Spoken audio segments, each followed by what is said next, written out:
This is Autoline After Hours with John McElroy and Gary Vasilash, episode 544 for February 18th of 2021.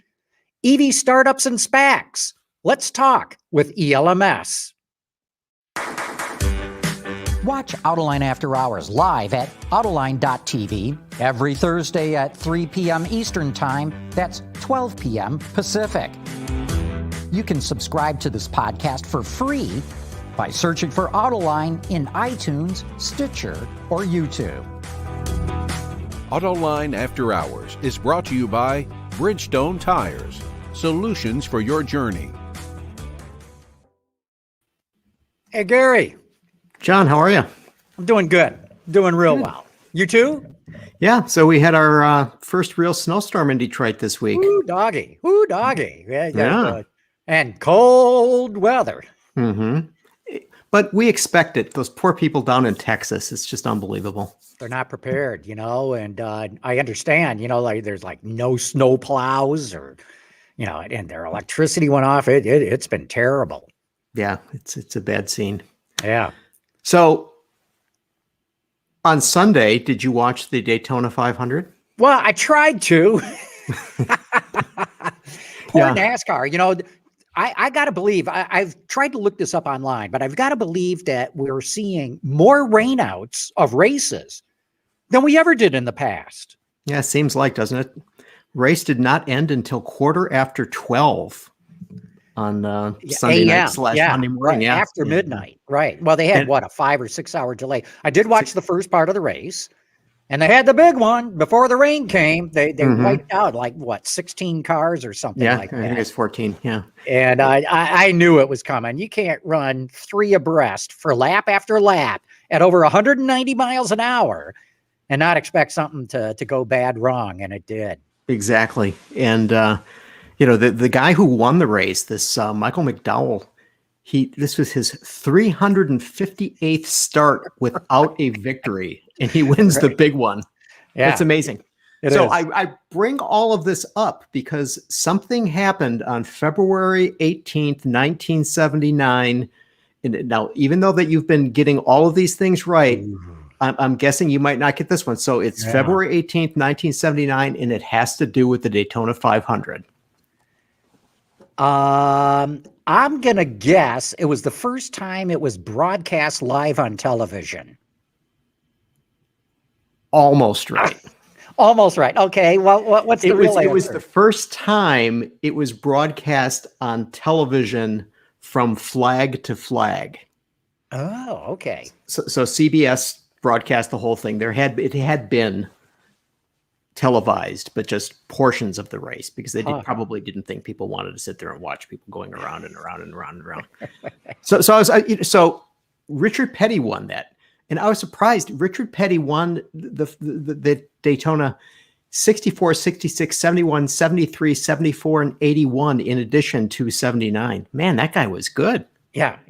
No, Richard was in a class by himself. And so was Dale Earnhardt. I think he matched Richard in championships, didn't he? Or no, not at the 500. So I was just looking at the 500 Daytona numbers, and I had forgotten that Mario won it in 67. Yeah, he did. Mm-hmm. And in fact, it was interesting based on what I've read because I don't remember back then, but he drove his line around the track was very different than what anybody else was doing. He was driving it like a road racer, diving down low in the turns, whereas a lot of them stay up high to use the banking to keep their foot down into it. And I learned another fascinating thing because we'll have to do the show here because otherwise we're just going to talk about this all day long. But so I was writing a piece today about the BMW Design Works collaborated with Sea Ray on the design of a boat, which was being introduced today. And Sea Ray mentioned that this isn't the first time it's worked with a company that is, related to the auto industry, that back in the early 60s, they worked with Harley J. Earl Associates in designing a boat. And so when I'm looking up this information about the Daytona 500, I hadn't realized the trophy is the Harley J. Earl Trophy that is given to the winner of the race. Yeah. because he was the second commissioner of NASCAR. That I did not know. And just for anybody listening that don't know who Harley Earl is, he was GM's first head of design and is largely credited with creating the first design department at a major automaker. Exactly right. So anyway, enough about that. Let's on with the show. Let's bring in our friend and colleague, Christie Schweinsberg. Hey guys, Hey, how Christie. are you? I'm good. Good. How are you? Long time. I know. I was gonna say it's been ages since we've seen each other in person, but also seen each other on camera. So it's great to see you guys. How are you feeling? As good as you can get. Yeah, exactly. Yeah. Staying warm. Yeah. Yeah, I'm wearing multiple layers of everything right now. Well, Can't let's frostbite. bring in our special guest for today, Jim Taylor from Electric Last Mile Solutions. Hello, Jim. Afternoon, John. How you Hey, doing? Jim. Harry, Christy. Hi. We got so much to talk about on ELMS, but I'm going to ask the first question here. Isn't this the company that started out as SF Motors and later became Series and is now ELMS? I mean, can you walk us through a thumbnail? Not long, just a little bit of the history of how you came to be head of ELMS. Sure. Yeah, I'll try to give you the shortest version possible, but you're right. The chronology is correct. SF Motors landed on the West Coast, San Francisco, 2016, bought the I'll come back to that, Hummer plant in Mishawaka, Indiana. And then in addition, set up a large engineering office out in San Francisco to get going into the soon-to-be car business. Fast forward, decided to pivot outside of SUVs and into instead commercial vehicles. I arrived during that period of time, helped them come to that conclusion with my background in the car business. Basically, the punchline of how expensive it is to get into the car business, to penetrate the consumer brand business and the passenger side. Anyway, pivoted into the commercial vehicle business. And then as we started going down to the sort of fundraising stage of that, and approached normal suspects, private equity, banking, things like that to fund the business. Along came SPACs. And looked like that appeared to be a much, much better use of capital in the sense of speed to market, availability of cash pretty much immediately, the advantages that SPAC are bringing to the business. So we set up an independent company, so-called carve-out, spun out this ELMS. Another fellow in Detroit and I started the company as co-founders. Established that, was able to acquire the assets from SF Motors. So it's no longer SF, no longer any investment from their side. And then this independent entity that we have is the one that we are SPACing with and merging with for merger. Is that short enough?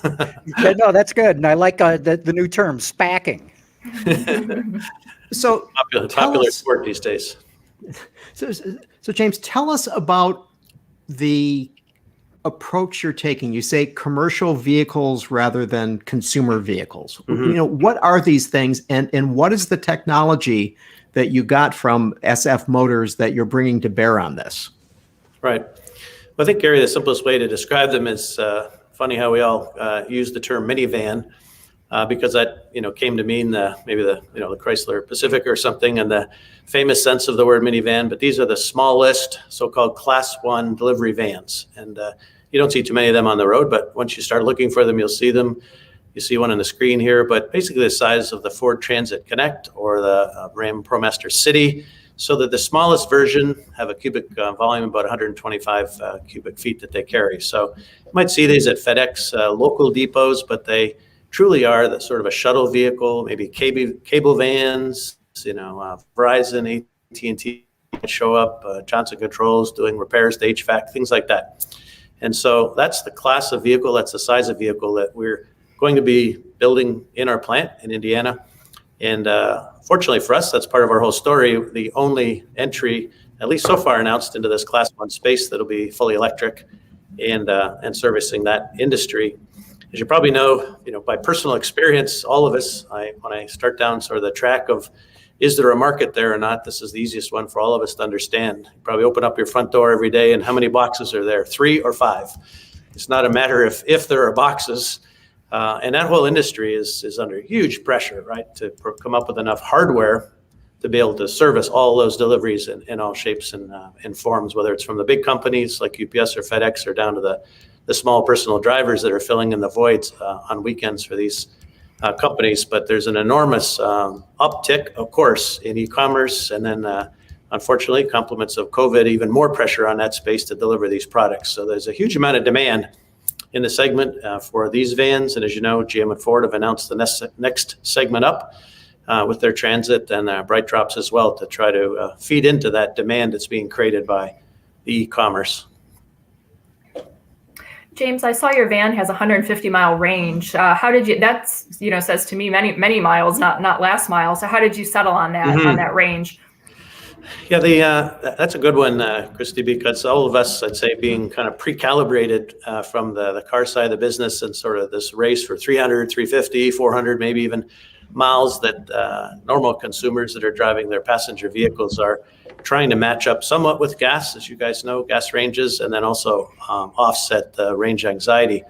The advantage of being in the commercial space is, as you probably know, these vehicles, when they leave their routes in the morning, they're mostly pre-programmed. They know exactly how far they're going to go. So ironically, it's a perfect use for electric vehicles because there can't be any range anxiety. You know exactly when they leave in the morning, they're going 30 miles, 50 miles, 70 miles.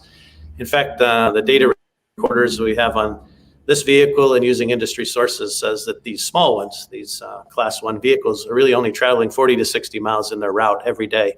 So the 150 miles is really the mathematics that comes with a 42 kilowatt battery, the size of this vehicle, and weighted, it lands at 150, but it's far in excess of actually what the duty cycle is for these vehicles in the commercial space. Jim, there's all kinds of shortages in the auto industry right now. The computer chip one, but there's also talk of maybe a battery shortage as well. How locked in are you in making sure you're getting the supplies or will be getting the supplies that you need? Yeah, John, we're aligned with CATL, huge battery manufacturer, first or second largest in the world. And they're adding capacity at the battery cell level as well as the pack level. They have new installation also going right now in Germany. And so we've locked in a long-term contract with them with all of our volumes and the forecasts and their business plan up to 100,000 units. So we're protected on the supply side with our contract with CATL. James, is this vehicle purpose-built or is this a modification of an existing product? It's, I'd say, Gary, more in the modification side. This current vehicle is, as we speak, on the roads in Asia and delivering products, so it's acting in its commercial capacity. What we have to do, of course, in bringing it here to the U.S. is a lot of adaptation, modification, as you called it, and that's primarily in the safety area because the crash regulations, the equivalent of NHTSA there is equivalent to the EC.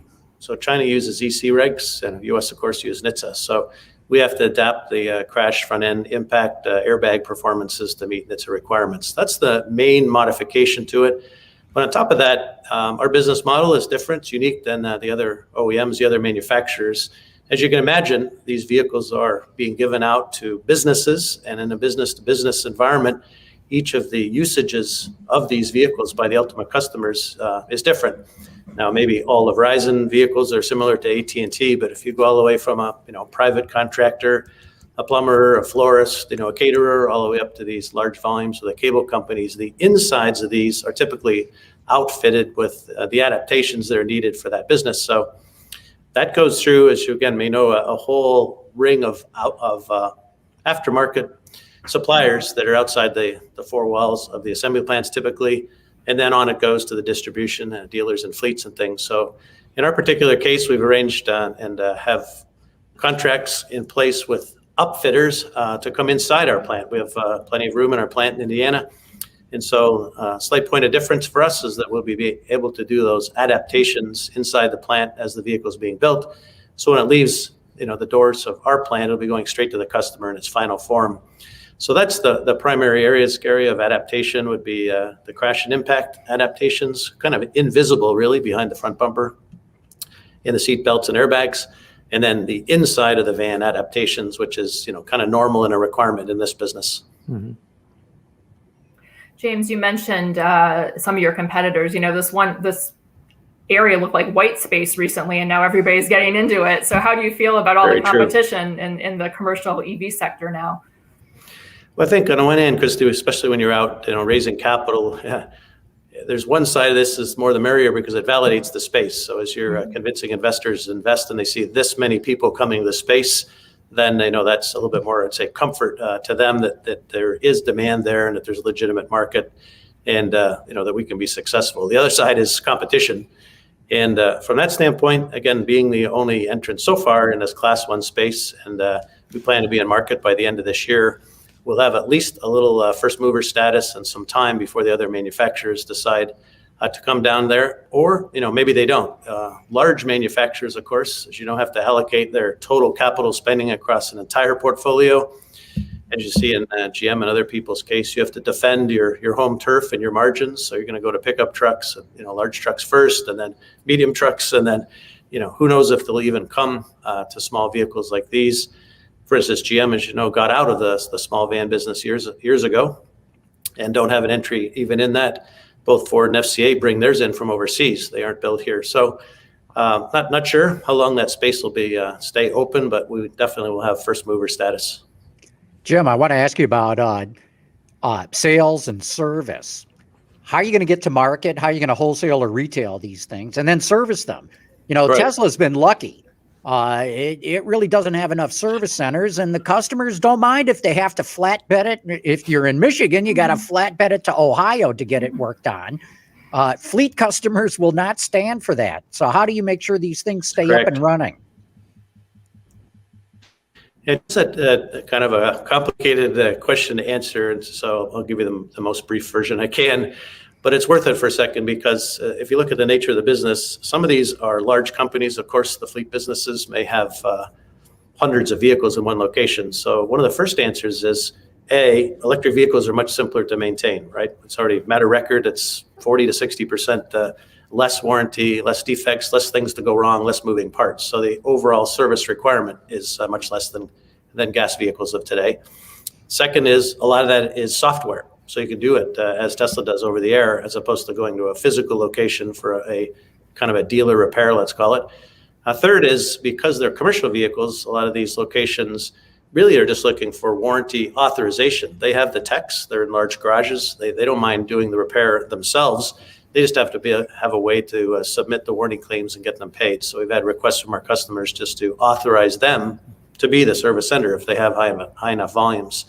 And then say fourth line resistance are the traditional dealers that are there that, as you may know, in the overall population of dealers, there's a subset of these dealers that also have parallel lines and focus in a major way on commercial sales. And so they have setups already and have great relationships with the commercial customers to do their work for them. And the last is sort of a backup. We're looking at companies that have nationwide coverage.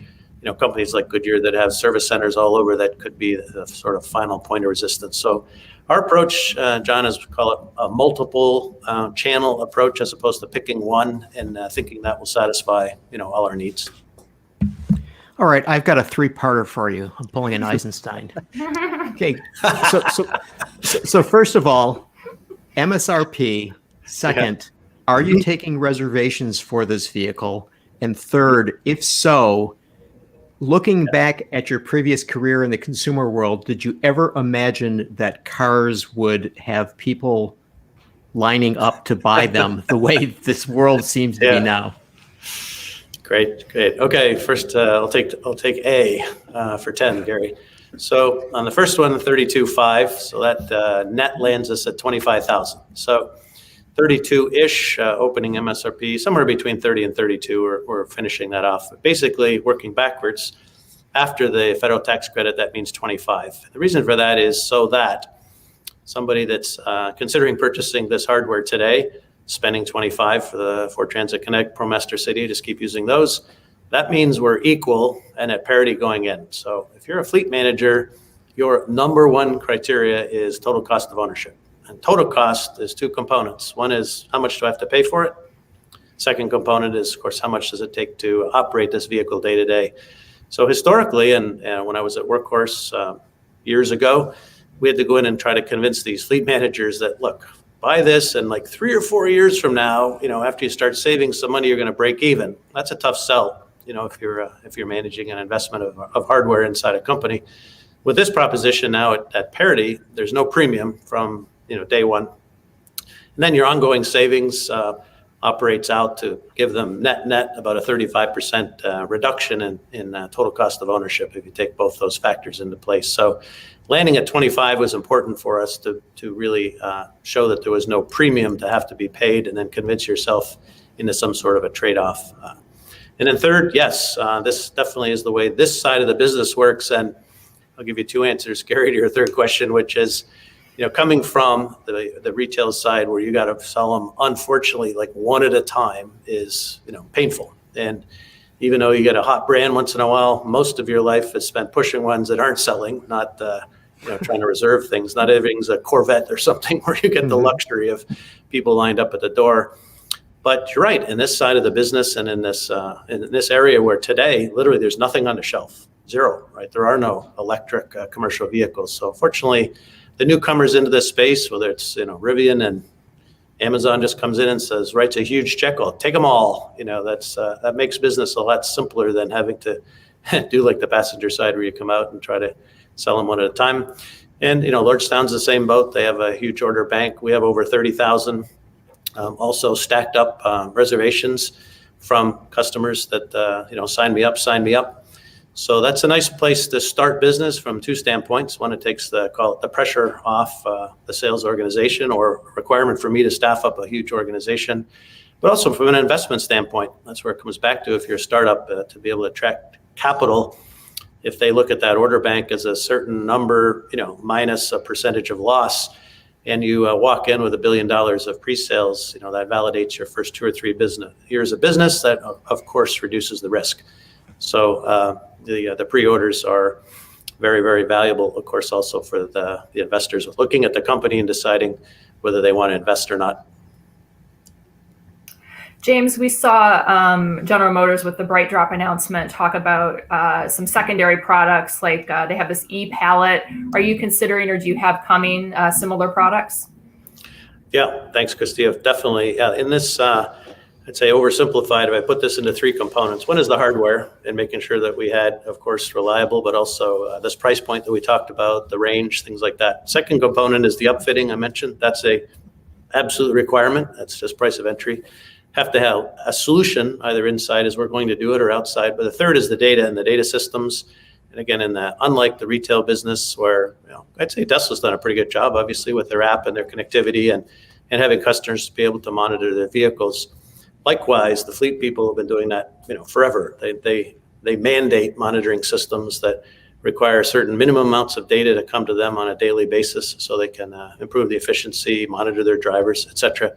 So yeah, we have a whole data suite available. We partnered with a very, very large data company named Geotab that's providing initially that service to ensure that we're meeting customer expectations, haven't missed anything, and can start up quickly.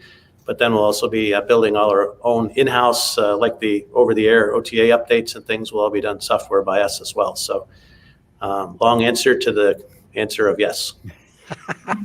Jim, I'm blown away by your price. I had no idea. $32,000, $25,000 net of incentives. I think you're going to have EV fanatics wanting to go out and buy your van just on the price point. It's going to be one of the cheapest EVs out there. Yeah, well, John, and that's, again, a little bit of an explanation. These vehicles sell in Asia for 15. So if you bring those all the way over, pay the tariffs, unfortunately, but go through all of this, add the costs that we have for the adaptations, you still land with, I'm talking from an investor standpoint, with a healthy margin and able to hit a 32 price point. So, the secret sauce behind that is how low cost this hardware is, as they, unfortunately for us, let's say in the US, engineer to a much, much lower cost point, much, much lower bill of material point. And so we're able to take advantage of that and yet adapt it to the U.S. market. So in your plan, how much are you actually going to manufacture? I mean, you're going to be doing stampings here, the body shop, the whole thing, or are you just bringing in rollers, as it were, and fitting them out? Yeah, let's stop from the top down. You're right. We're bringing the body in whites. Let's call it It's a sort of the commodity, but that means we don't have to stamp, don't have to paint, don't have to weld, so it can go straight into assembly. But all of the so-called skateboard chassis, whatever you want to call it, the bottom half, all the electrification will be locally sourcing and doing here. So that's about 2/3 of the bill of material if you add together the motor, the battery, and the power electronics. But the upper half, the top hat, let's call it, the body in white, windshield, glass, instrument panel, commodities would be brought in from overseas, from Asia, as part of the donors. So it's about 2/3 of the value of the vehicle we have here domestically, and then all the labor, of course, in the general assembly or the final assembly at the plant. So all in, 60-70% is domestic, maybe 30-40% is imported. Gotcha. Tell us about the performance of the motor, and what sort of battery system are you using for this vehicle? Yeah, the battery system actually is this one I mentioned from CATL is virtually identical to the, say that word, so I have lots of lawyers helping me out these days, the Tesla Model 3 made in Shanghai. So it's the same chemistry, it's the same battery system, same approach that they're using. So it is the single cell type approach, and not supposed to reveal too much on that front yet, quite yet. But that's the battery system. And again, the advantage is that we need such a small battery, Gary. If you think of also, I guess, John, back to your economics, how can we hit that price point? If you're in the car side and you need, like Tesla, 100-ish, battery size times $175 to $225 to $300-ish for kilowatt hours, all of a sudden you have a $25,000, $30,000 battery. How are you going to hit a low purchase price for the vehicle? Advantage here with only a 42 kilowatt battery at the prices that they're coming down to now, the battery doesn't eat you alive as far as the BOM cost to initiate the vehicle, and gives us still ample range. The power, the motor is a 100 kilowatt motor. It's a shelf motor that a company called JJE makes, a very large motor manufacturer. They're a supplier also to FCA, and they'll be making those domestically also here in the US. So that's the basics of the system, Gary. Have you driven one? Yeah, we have one right here. You're happy to come up and drive it if you'd like. We have a brand new office. We just took over at Crooks and Square Lake. And you see it on the video. You guys were running some B-roll of the vehicle. So as we've got these early reservations from our customers, as a follow-up was a trip to the plant to see that, and then also a test drive in the vehicle to get them comfortable with what they were getting. And another advantage in motor performance, I'll just go back there for a second, is these drivers aren't trying to set 3-second records like the passenger space and brag about how fast they can get from stoplight to stoplight. They're very pragmatic and value based. So we don't have to have, again, oversized motors and incredible performance to meet the customer expectations in this segment. Mm-hmm. James, what about sorry, John. No, go ahead, Christie. Okay, what about the charging infrastructure equation? Do you have any deals or partnerships with infrastructure providers, charging networks to help your customers get up and running? Yeah, I'll give you the straight up answer, Christie. No. The feedback initially as we were going into this business is, are we going to, is that going to be a requirement? Are we going to need to get into that and partner with somebody? I'd say, fortunately, this is an overlap of a lot of businesses all coming to market at once. Some of the SPACs, you should probably know, are also in this same space. But the feedback from the customers were, that they're, of course, not going to be dedicated to a single model as they move to a much higher percentage of their fleets being electrified and buying multiple models, that they have to solve their own individual circumstances, on their own with either their local utilities, even with the facilities they're in, whether they need external power, which companies that they want to go with, which incentives that they can get. So pretty much universally, the feedback we got is, we got that, you got yours, we have ours, and we'll take care of it. But we haven't seen the demand or the expectation from the customer side to solve that for them. Jim, we're getting down to the last part of the segment, but 2 topics. Number 1, the Twitter universe wants to know, when is the SPAC going to happen? No, I'd like to know too. Okay. Well, I can give you some norms, but if you break it down into big, large pieces, we filed our initial intent to merge filing. It was December 10th with our SPAC partner. We filed our proxy Tuesday. That's the second big step. And then the third big one is the actual closing. So, someplace, just if you look at averages, not in our case, but just to give you industry norms, it's typically inside 6 weeks, outside 3 months, but 2 to 3 months of after you filed your proxy, then you'll get to go public. So, we're somewhere in that bandwidth with the rest of the companies that go through this same process. Okay, and last thing I'd like you to touch on is you've got a very interesting career. Spent a lot of time at General Motors in purchasing. You ran Cadillac, you ran Hummer. Now you've got startup experience. You were at Karma, you were at Workhorse, now you're at ELMS. What kind of advice would you give to anybody else out there in the auto industry, career-wise, as to whether they should consider going with a startup or not? Yeah.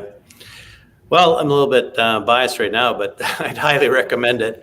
On the other hand, John, what you mentioned is true, is that one of the reasons that I kind of got into the startup business, you accumulate a lot of incredible knowledge, very quickly in the big companies too. So I've seen the both extremes. Some of these younger, folks start only in the startup world, and you can't collect as much experience as you can with, coming from, in my case, very fortunately, the General Motors roots, and then all of the different, as you said, assignments I was able to do through the years and collect that experience. It's different in a startup. On the other hand, a startup is a lot more thrilling, a lot more stressful. You're living paycheck to paycheck, and there's a lot more demands. You can, especially for young people, you can get a 4 or 5 hat job instead of just one narrow little slice as you do in the big companies. But that's why I was, happy to bring this back to the Detroit area. As you know, most of these EV startups are heading out to the West Coast. That's fashionable to be, starting there. Looks better for the investors and things, but I saw no reason to do this right here in the middle of Detroit. There's plenty of talent, and in fact, way more talent than there are even in those locations. So, and we're ramping up quickly right now, so we are looking for lots of folks to join us and staff up here in Troy. So, okay, the word's out. Anybody looking for a job, call right. ELMS. Jim, we're going to have to wrap it up, but I really appreciate your time today. This is very interesting. It's going to be a lot of fun watching how you grow the company. Thanks, John, Gary. Good Christie. seeing you again. Thanks very much. Hi, James. Okay, we're going to take a quick commercial break right now. We'll be back in just 30 seconds, but a shout out to our good friends at Bridgestone.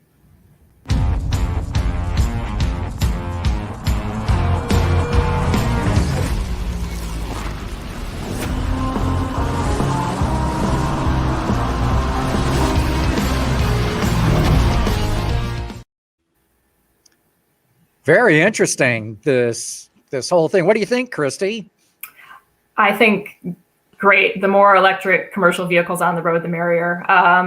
Being home for the past year, I've been subjected to a lot of vans going down my street, stopping multiple times a day, idling. Now that it's really cold, the pollution is visible. So I think it's great. All good news. And don't you think that going after the commercial sector is probably a smarter way of getting into the whole EV business? Absolutely. Like James talked about, you just have to convince a relative handful of people versus, tens of thousands, hundreds of thousands of individuals to buy your vehicle. So it's a quicker way to electrify our national fleet. And as Jim talked about too, total cost of ownership. That's what fleets are focused on. And with EVs, you've got a pretty good story that you can tell there. And so I think, fleet buyers are a lot more rational. And if you lay the numbers out in front of them, there's no emotion. It's just that if this one's cheaper than that one, I'm buying the cheaper one in terms of a total cost of ownership. Right.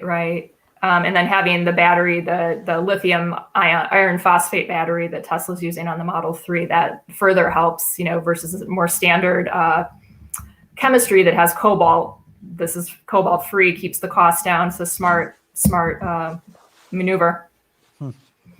I think what's the great play on this is the fact that the concern in terms of range anxiety or finding a charge point is irrelevant, because these guys are going out on routes, they're coming back, and they're plugged in, and the next day they get back in the vehicle, it's good to go. I mean, and that I think is going to be part of this whole EV equation that really needs to be addressed in a way that it's not necessarily being addressed right now.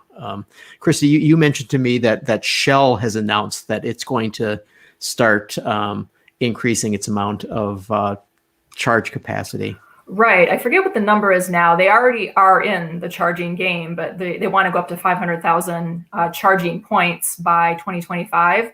So to put that in perspective, I think Tesla has something like 24,000 superchargers right now in the world.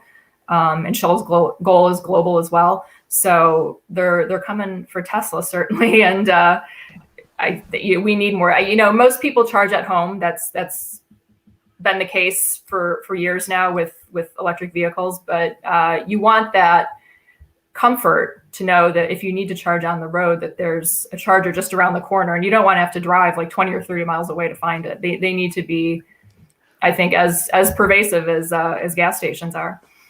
Yeah, according to Shell, they want to sell 560 terawatt hours of electricity by 2030, which is twice the amount that they're selling right now. And they believe that they'll have 15 million retail and industrial customers for that electricity. That's great. I also thought it was interesting that they because they did their earnings this week, and they announced that they hit peak, what they believe will be peak oil in 2019. They think, from now on, that ain't going to be a place where they're going to grow. So they need to do this. Right. Well, I certainly think with COVID, there's going to be a move to it's a permanent move for working from home, and you won't have as many people commuting. And I agree with their assessment. Mm-hmm. So speaking of electric vehicles, this is a big electric vehicle week. So on Sunday, General Motors rolled out with the Bolt EUV and a refreshed version of the Bolt EV. What do you guys think about that? Go ahead, Christie, you start. I like the updates. I think they've needed from the start a utility vehicle. I think the hatchback body style was not appealing, and I think the sales numbers reflect that. That the majority of Americans, or where they're selling this, the buyers weren't intrigued. I'm a little disappointed in the range. I understand this is pre-Ultium. These are not Ultium batteries, but less than 300. Just it doesn't seem that competitive to me at this moment. What did you think, John? Well, number one, I like the styling. I think they've taken a big step forward, and I was so pleased to see that they don't have a grill. They have the vestiges of a grill, because I've been arguing for a couple of years now. In next to no time whatsoever, EVs that have got a grill on them, like the e-tron and the I-Pace, are going to look so old-fashioned and so out of date that I think GM did a great job of making this design look way fresher than it really is, in the sense that they just changed a few things, and man, it really pops. I've read some things, people are disappointed in the lack of fast charging. I mean, really fast charging. But it's going to help GM keep the narrative going that it's a leader in EVs.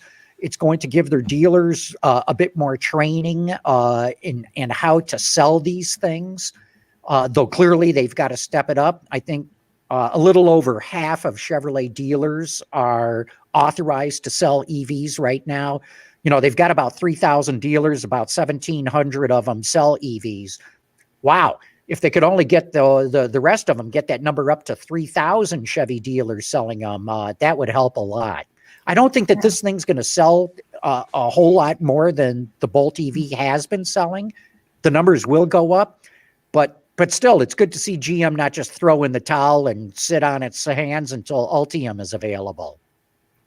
It did sort of surprise me that basically the underpinnings are exactly the same. There's like zero change, and so that mm-hmm. And and Christie, to your point, so Experian came out with the numbers in terms of EV registrations in 2020, and Tesla basically accounted for 79% of all EVs registered in the United States last year. They had 200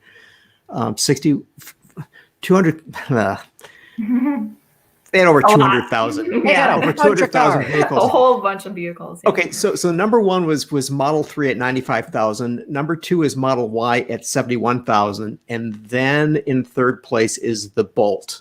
And the Bolt was down at just under 20,000 vehicles. Right. And so John, if 3,000 Chevy dealers, each sell a few Bolts, they may be able to increase that number. Yeah, but look, really they'll sell me. more.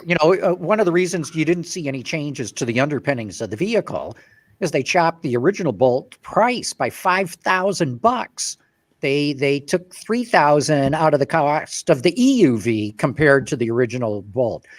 And that's why they did it that way, because if they had gone in and spent a whole bunch of money on tooling, they couldn't have come up with that kind of a price chop. And that's a pretty significant reduction in price. But okay, so Christie, do you think that people will, look at a Bolt because it's more economical than a gasoline-powered vehicle, or will there still be resistance saying, I'm not so sure? I think there'll still be resistance because I think charging is a huge concern in people's minds. And I don't mean to downplay. So, if you're lucky enough to have a garage or a driveway or some sort of dedicated parking spot, then yeah, you can charge at home. But there are millions of Americans, tens of millions of Americans that do not have that luxury, and they'll need to rely on public charging. So I think we need to get the charging infrastructure improved before. There's been some success with like used vehicle sales. You see on YouTube people, I bought a 10-year-old Nissan Leaf for $4,000 or something. I think that's a real niche market. I don't think there are a lot of people looking for bargain battery electric vehicles. Mm-hmm. So no, I think a lower price is always a good thing, but I don't necessarily think that that's enough of a motivator for Bolt sales to skyrocket. Right. Yeah, speaking of Leaf, I was surprised at how low the figure was. 8,900 last year.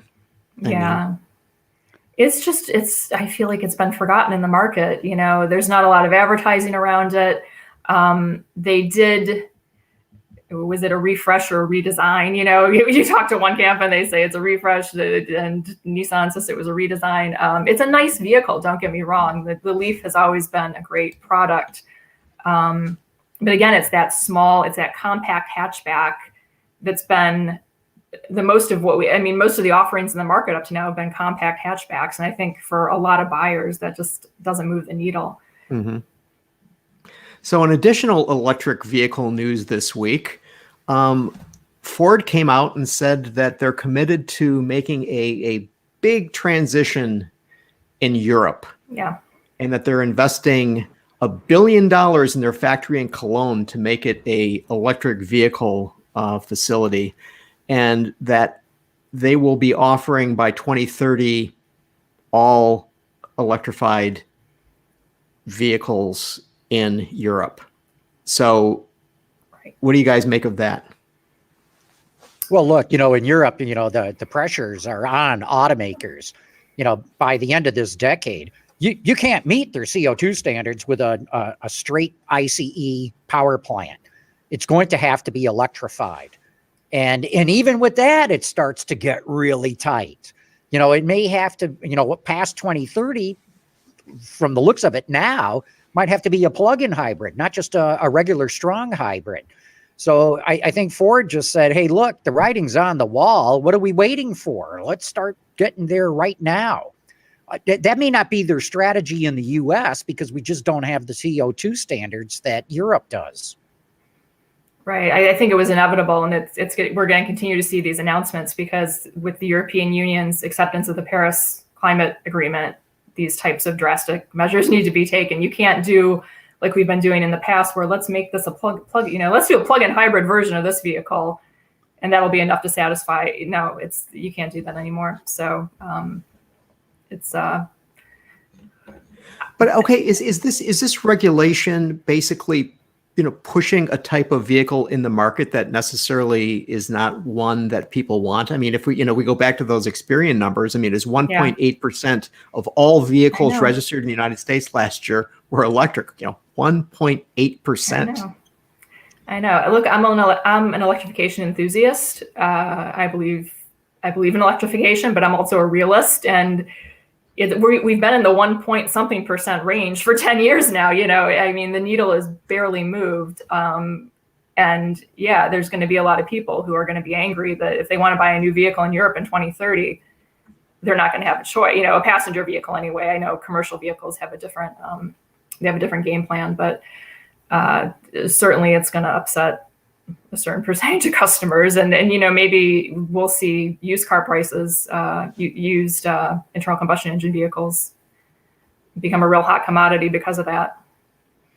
Yeah, the problem with EVs so far, maybe Tesla being the exception, is they don't sell well unless there's massive incentives.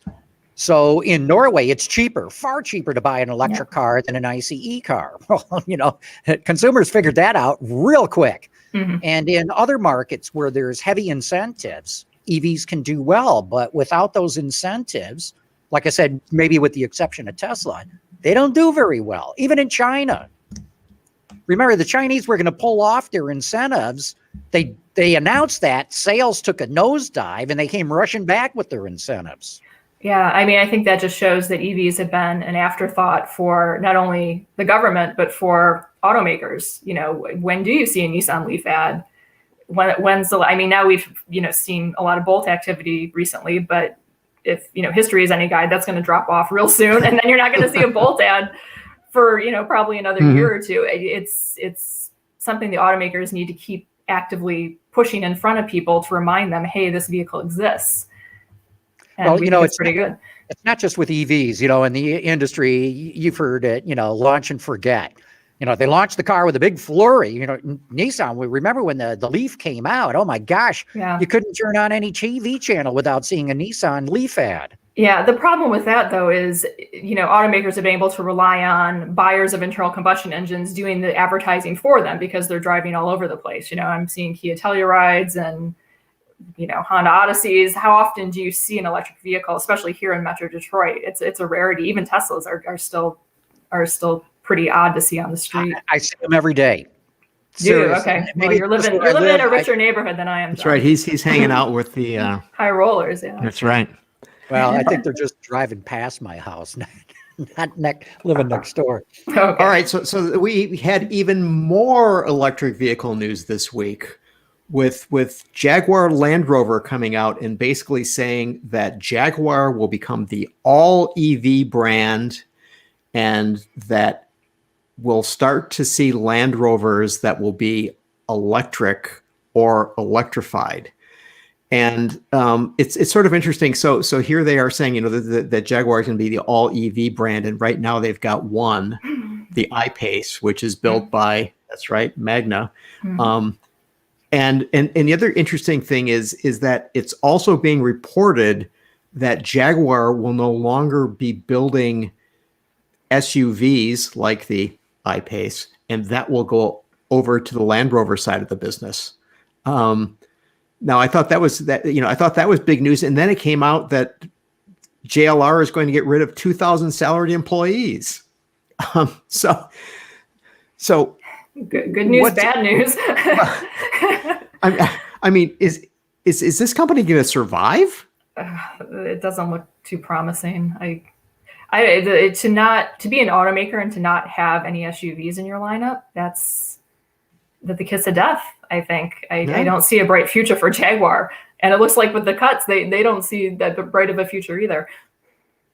Yeah, Ralph Spett, who had been running JLR and put up some pretty good numbers on the bottom line financially, retired. They replaced him just recently with this guy, Thierry Bolloré, who's French. And Thierry's got to make big changes fast. Jaguar's revenue has been dropping. They've lost money for the last 2 years. Now he's committing them to spending like $3 billion a year. They didn't put a time frame on it. This is going to go on year after year after year as they convert their whole lineup to electric.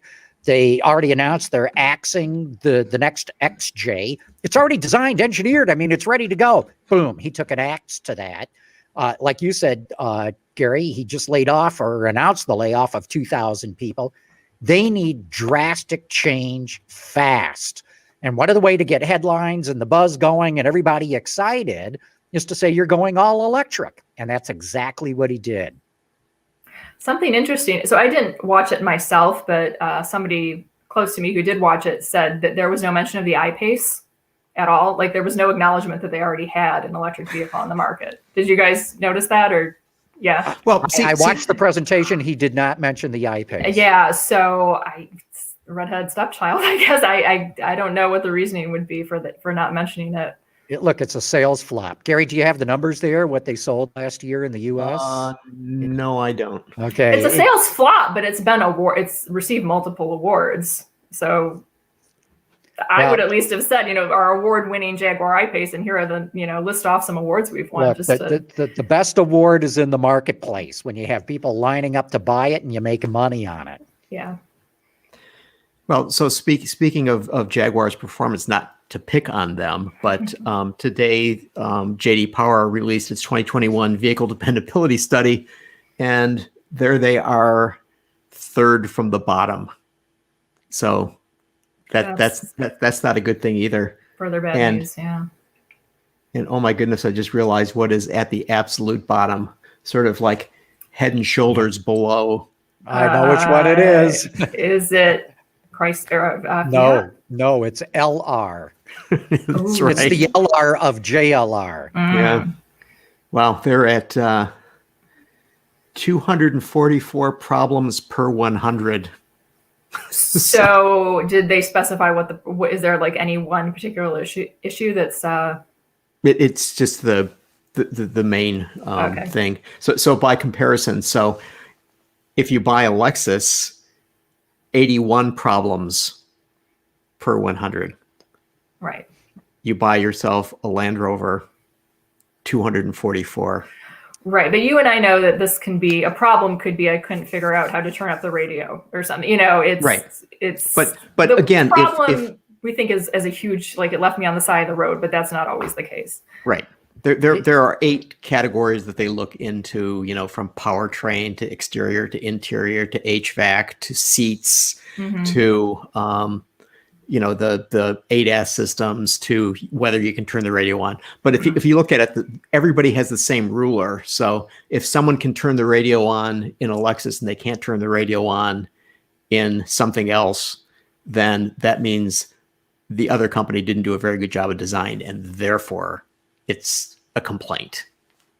Yeah. Right. I'm just trying to find a silver lining. I'm just trying to help Jaguar. I didn't know the situation was so dire at Jaguar. I didn't either until I just noticed this because it came out. But that's really too bad. It is.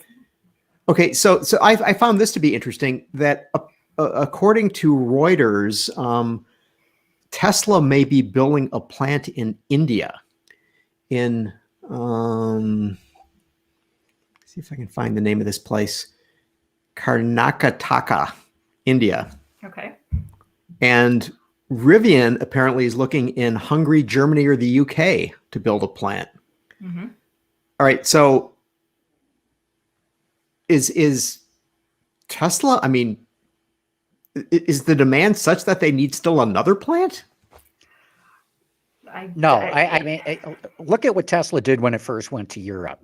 Europe charges a 10% import tariff. Tesla didn't want to pay a 10% import tariff to make its already expensive cars more expensive. So what did it set up? A very mild assembly operation in the Netherlands. And it was a knockdown assembly thing. And I just heard the stats on it this week from Joost de Vries, who used to work at Tesla, who said that for 48 minutes of labor putting these Teslas together, they were able to avoid the 10% import tax. So the import taxes, I don't know the numbers off the top of my head, in India are significant. And so I believe what you're going to see Tesla set up is much like it did in the Netherlands, a knockdown assembly operation where you bolt a few things on the car and call it, Indian made, and be able to sell the cars in India at a reasonable price. Yeah, that's my guess too, is this is a financial accounting move more than anything. I don't think that the Indian market is necessarily booming in terms of BEVs. And it also surprises me that Rivian would build another plant before the one in Normal, Illinois is really in operation. Doesn't that seem odd? It does, but I'm sure their investors are looking for bold moves, and certainly they need more than just the United States to make their business a going concern. So it's not too surprising. The key thing will be, how big is the plant? What kind of investment does it take? What's its manufacturing capacity? The guys at Rivian are pretty smart. They've probably identified a potential market for themselves. Mm-hmm. And like I said, as long as they don't go in and do their own gigafactory and, pick their targets well and do it in Eastern Europe where costs are a whole lot less, it's probably not a bad strategy. Small commercial vehicles. Well, I don't know as small as ELMS, but what I'm talking more is from a manufacturing footprint standpoint. So is that, the vehicle doesn't have to be small, but they've got to take an asset light approach. That's the new buzzword right now, asset light approach. Speaking of assets, and you were mentioning SPACs earlier, there's some talk that still another electric car company, Lucid, and when we had Peter Rawlinson on the show talking about, what they're up to, and they'll be launching their Lucid Air car this spring, that it's said that they may go public valued at $12 billion. I mean, that's breathtaking again for a company that, can you see a Lucid right now? No, and not even in John's neighborhood. And it's going to be a niche product as well. I mean, it's performance battery electric vehicle. It's something to dream about, but it's like most performance vehicles, you're not going to sell a whole lot of them. So I think it's another one of these crazy out of whack valuations that we've seen so often with electric related companies. So speaking, you were mentioning earlier, Christie, about, an affordable vehicle. And I was somewhat shocked to see that Kelley Blue Book came out with their average transaction prices that people paid for vehicles in January. And it was $40,857. Yeah. And then what was even more shocking is that it was like higher in December. But yeah. Is this a COVID thing that people are now buying more expensive vehicles, or is it just that vehicles are becoming more expensive? I think it's both. I mean, certainly, there are a lot of features on vehicles nowadays. Everybody wants all the bells and whistles, but at the same time, with COVID, a lot of people who are in the position to buy a vehicle have had, like personally, we've not gone anywhere in a year. We're not spending on travel. We're not eating out. We might do takeout here and there, but we're saving. COVID has caused our savings to really boom. So I think that's also an issue as well. Yeah, look, I'll make a prediction. By the end of this decade, the average price is going to be around $50,000. And if you just look at the history of MSRP increases decade after decade, it's an easy prediction to make. And as a result, the industry has priced literally millions of households out of the new car market. And this is one of the reasons why you see so much interest in retailers getting into used cars. And why the stock market values retailers that sell used cars far, far, far higher than they do those who sell new cars. And that's probably just going to be the reality of what's going on here.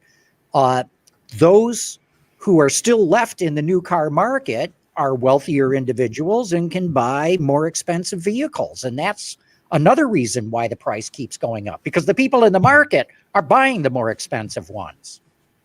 Another thing that's surprising to me is that there's only one category in Kelley Blue Book's listing that's under $20,000. Okay, one category. It's a subcompact car, and the average transaction price is $18,783. Okay, to get a compact SUV or crossover, it goes up to $26,368.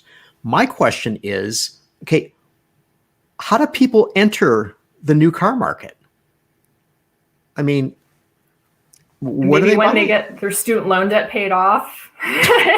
which is never going to happen. Never going to happen. Yeah, it's a good question.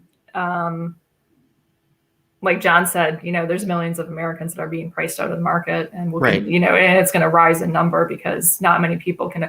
I mean, to be clear, there are base trim level vehicles out there, but when the commercials show you the fully loaded model with all the bells and whistles, how many people are going to buy a base model? Right. And even a base model, minivan is still like $30,000. So. Yeah, and that's why I keep coming back to the used car market. And that's where people are going these days, because you can buy a vehicle coming off lease. It's 3 years old. It's had a 30% depreciation hit, if not greater. It's got all the latest technology. You can get a full warranty on the thing, bumper to bumper for a year, powertrain for 3 years. I mean, it's become very compelling. The new entry level car is not a cheap little subcompact. It's a 3 to 5 year old used car. But how does the industry continue to operate in the way that it has been, which is basically, feed people into the system and they're going to work their way up, if people are just basically saying, I can't get in the door? Yeah, I mean, boy, this is worth a whole nother show, literally. Yeah. But what if full self-driving really manifests itself as Tesla has talked about, like Elon Musk has talked about, and if you put your Tesla in the fleet, you can earn $30,000 a year. Yowza, that's a game changer. But short of that, we're going to see a change in the industry, where, like I said, millions of households have been priced out of the new car market. The only way they're coming back in is if their incomes go up significantly. That's the only thing that's going to change it. Now, you can come out with three-wheeled vehicles a la Leo or Aptera and the like, but as soon as people discover that those things don't meet any crash standards, they're going to be afraid to put their children or their loved ones in those kinds of vehicles. So I don't see them going anywhere. What the industry's got to get ready for is that there's a transition. And I'm not being too facetious when I say this. The purpose of the new car industry is going to be feeding cars into the used car industry. I agree. Jonathan Brown comments, pre-owned certified vehicles are the way. But again, in order for a vehicle to become a pre-owned vehicle, it has to be owned in the first place. If no one can afford to buy it in the first place, and then, Christie, as you were saying, I mean, that lots of people are not traveling as much as they used to. I mean, I just read a stat today that more than 60% of business people say they're not going to fly anywhere. That's, that this is now over. Okay. So that has an implication then on rental fleets, right? Where some of these cars came from, that will go down. Yep. Then think about it from the point of view of, okay, how many, fleets of vehicles that are owned by companies, that pharmaceutical companies and computer companies and companies of this nature, that they have salespeople that are, historically driving all over the place, the classic traveling salesman, that's going to go down, right? So those cars will not go into the used car fleet. It just seems that we're to this point where, we're going up. We're adding all of this technology. So we're making vehicles more expensive. And then you're going to have a whole bunch of people that are going to say, what, I'm going to take the bus? I mean, it's not a good scene. Yeah. Gary, you got another topic there, or are we wrapping it up right now? I think we should wrap it up. Okay. I could go on endlessly. I know. I was looking at leasing, what people, it's just like, whew. Yeah, I mean, personally, surprisingly expensive, by the way. Personally, I got rid of my lease. My last lease vehicle was I had 3 Chevy Volts. The lease ended in July, and I have not gotten a new vehicle. I'm driving my husband's vehicle. He bought a used vehicle, and I think my next purchase will be used because I think it's the smarter way to go.